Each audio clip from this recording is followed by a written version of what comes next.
ఏ worry కావద్దు. పిలుపు నిజం, ఏర్పాటు నిజం, పిలిచింది నిజం, వాడుకునేది నిజం.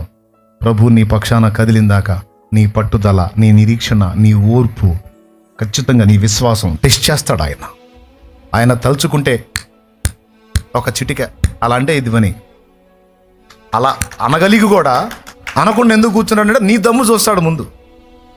నీ మొండితనం, నీ పట్టుదల, నీ ఓర్పు, నీ విశ్వాసం, నీ నిరీక్షణ.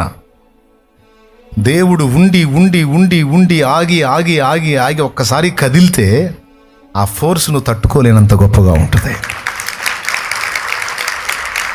అదంతే, దాన్ని ఆపలేవు నువ్వు.